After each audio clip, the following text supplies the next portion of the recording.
La NASA a vu une planète s'évaporer en direct et l'histoire est assez folle. Des observations du télescope spatial TESS ont en effet permis de découvrir une exoplanète s'évaporant littéralement sous les yeux des scientifiques. Mais comment une telle chose est-elle possible? Que sait-on sur cette étrange planète? Et qu'est-ce que ces observations peuvent bien nous apprendre? Eh bien ça, on va le voir ensemble dans cette vidéo. Avant de commencer, je vais rapidement vous inviter à vous abonner si vous ne l'êtes pas encore, ainsi qu'à liker, commenter et partager si ça vous intéresse. Enfin, pour ceux qui aimeraient acheter des jumelles, télescopes, lunettes et autres, vous pouvez toujours aller faire un tour chez Astroshop via le lien en description. Allez, sur ce, bienvenue pour une nouvelle dose d'espace. Bon, pour que cette vidéo reste claire, je vais commencer par une petite parenthèse. Car si l'observation dont je vous parlais en intro est tout simplement passionnante, un peu de contexte s'impose aussi pour la comprendre. Et pour commencer, j'aimerais commencer par un chiffre. 5830 au 22 janvier 2025. C'est le nombre de planètes actuellement connues en dehors du système solaire, remplissant un vaste bestiaire de mondes aussi différents et singuliers les uns que les autres. C'est pas pour rien que j'ai toute une playlist pour parler d'eux, mais ça, vous la trouverez en écran de fin. Mais bref, sur toutes ces exoplanètes, plus de 4000 ont été découvertes en utilisant la même méthode, celle dite des transits. Et croyez-moi, pour être particulièrement simple, la méthode des transits l'est et est tellement simple qu'elle est accessible avec des télescopes amateurs moyens. En fait, elle va consister à regarder une étoile, quand je vous disais que c'était simple. Ensuite, comme une éclipse de soleil mais en plus petit, si une planète tourne autour de l'étoile et passe devant elle, elle va très légèrement masquer une partie de la luminosité vue de la Terre. Il suffira ensuite de regarder la courbe de luminosité de l'étoile pour en déduire plein de choses sur la planète, telles que sa distance par rapport à son étoile, sa taille approximative si elle est une atmosphère, et quelques autres détails.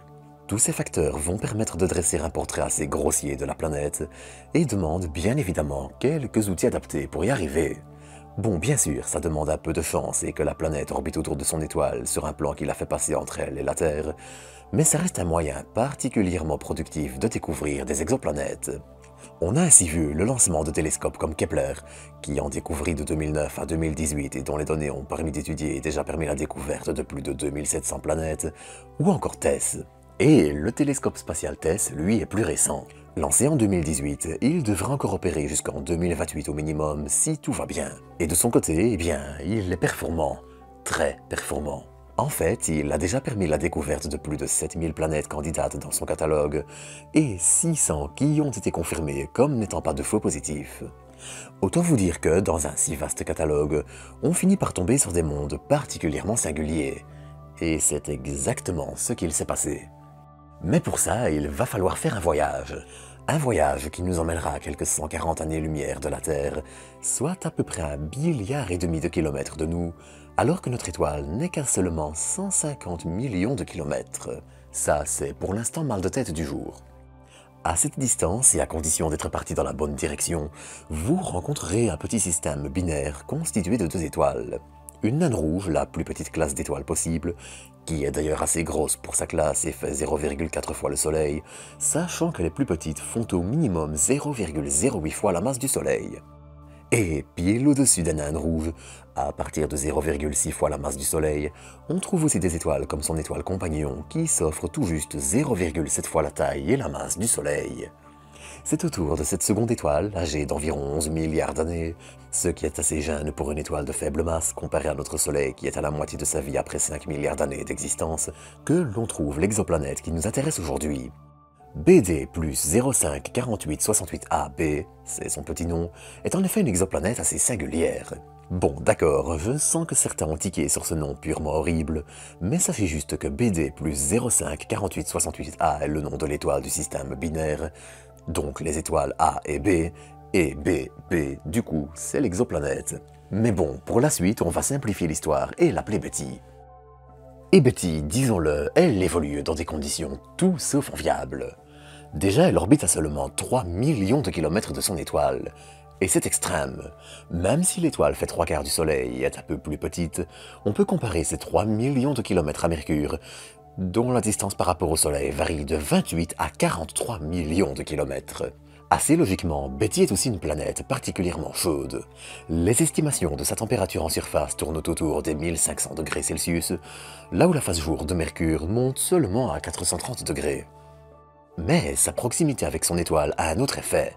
Elle complète une orbite autour d'elle en seulement un peu plus d'un jour, qui correspond donc à une année là-bas. Et pourtant, la conséquence la plus spectaculaire, c'est probablement le fait que la planète se désintègre littéralement. En fait, si on regarde ces courbes de luminosité lors des transits, on s'aperçoit qu'au lieu d'être nette et propre, elle est progressive et plus allongée d'un côté de la planète que de l'autre. Cette courbe trahit en effet une gigantesque queue de poussière que la planète laisse derrière elle, alors que les vents solaires, les flots de particules émis par chaque étoile, soufflent littéralement et vaporisent sa surface, phénomène probablement amplifié par sa chaleur infernale. Et quand je disais en introduction que la planète s'est désintégrée, ce n'est pas qu'une image. À l'heure actuelle, elle ne fait en effet que 0,02 fois la masse de la Terre, ce qui correspond à peu près la masse de la Lune. Pire encore, au rythme actuel, Betty perd l'équivalent d'une masse lunaire en 2 millions d'années, ce qui signifie qu'il ne lui reste à peu près plus que cette échelle de temps à exister.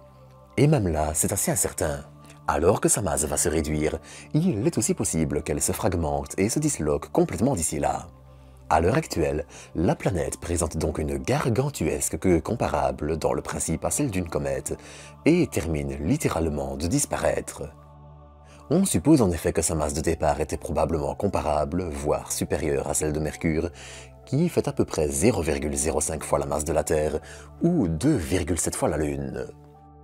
Et si cette évaporation a probablement commencé en douceur, elle a aussi dû considérablement s'accélérer pour atteindre le rythme actuel. Lorsqu'une planète est très proche de son étoile, les forces en jeu, comme la gravité ou encore les frictions avec les vents solaires, vont en effet progressivement réduire son orbite en ralentissant la planète et la faire se rapprocher encore plus de son étoile. Ça donne alors naissance à ce genre de cataclysme, qui n'est pas non plus sans rappeler celui que connaîtra probablement la Terre lors de la mort du Soleil, d'ici quelques 2 à 3 milliards d'années. Bon, ça fait encore débat et la Terre sera probablement engloutie avant d'avoir eu le temps de se désintégrer, parce qu'ici ce n'est pas la planète qui s'approche de l'étoile, mais l'étoile qui enflera, et étant donné que le Soleil sera en expansion et que la Terre sera plus massive, ça peut faire un sujet pour un autre épisode. Car si Betty livre un spectacle exceptionnel, eh bien, on peut aussi l'admirer à plus petite échelle dans le système solaire. Si vous regardez Mercure dans une longueur d'onde bien précise, celle du sodium, vous remarquerez que la planète s'offre une queue, créée par la vaporisation du sodium sous l'effet du Soleil. Mais bon, ça c'est un autre sujet et un de ces jours il faudra que je tienne ma promesse et que je vous en parle. En attendant, de son côté, Betty va encore probablement résister quelques centaines de milliers d'années ou 2 millions tout au plus, ce qui n'est tout simplement rien à l'échelle des temps cosmiques et géologiques. Ombre d'une planète disparue, il ne restera à la fin qu'un disque de poussière et de roches entourant l'étoile, constitué des débris d'un monde dont nous ne connaîtrons jamais les paysages et la splendeur passée. Allez, sur ces paroles, je vous souhaite une bonne journée et je vous donne rendez-vous dans quelques jours pour une nouvelle dose d'espace.